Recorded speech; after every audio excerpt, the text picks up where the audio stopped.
Uy! Adonis! Oh, Mael! Taga dito ka pala? Bahay mo to? Oo. Sorry, maliit ha. Eh, ang laki pala ng bahay mo eh. Bakit wala kang pambayad sa gym ko? Yung gym, yun yung pinutulan ng kuryente. Oo. Yun ba yung pinagmamalaki mo? Ay, nako! Eh, kaya naman kasi napuputulan ng kuryente yung gym nito ni Adonis dahil sa mga tiwayerong katulad mo. Ano na lang, thank you, wala namang bayad. Diba? Di bali na, hayaan mo na. Huwag mo na patulan yan. Sumali lang tayo sa contest na to. Okay ang first prize dito. Iwan namin kayo. Nanalo tayo. Yabang nito mag-shota na to, kala mo kasi. Uy, yung bunganga mo, baka pasukan ng langaw yan.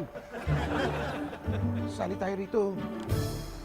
Tapos, ibibigay natin kay Ate Lab yung premyo tsaka kay Kuya Biyo para tulong sa kasal nila.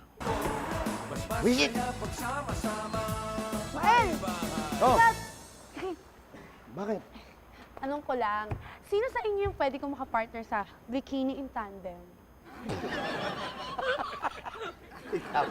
Ikaw magbibikini. Magbibikini. Yung bikini in tandem niya. Yung bikini parang pajama. Ay nito, sigurado na to. Saya kayo, no? Kala nyo ba mananalo kayo sa contest? Excuse me, hindi kami nag-aakala. Sigurado kami.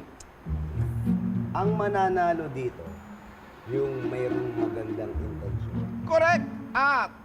Kami yun! Yes, brother! Ewan ko sa inyo.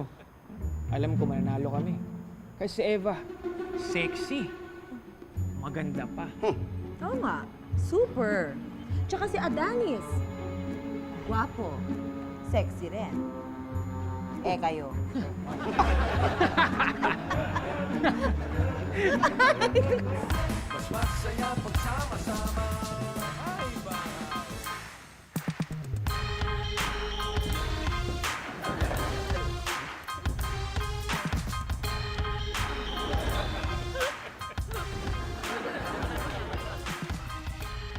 Ipalista mo na si Mr. and Mrs. White, ha? Sige. May asa rin yun. Ahem. Huwag kayo dito. Hindi kami makakonsentrate eh.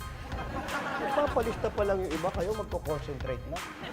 Bakit? May iinggit kayo? Hindi mag-concentrate din kayo. Ano? Muna mo na yung registration fee. 500. Amuno mo muna. Wala akong pere. Ikaw na. Register mo na.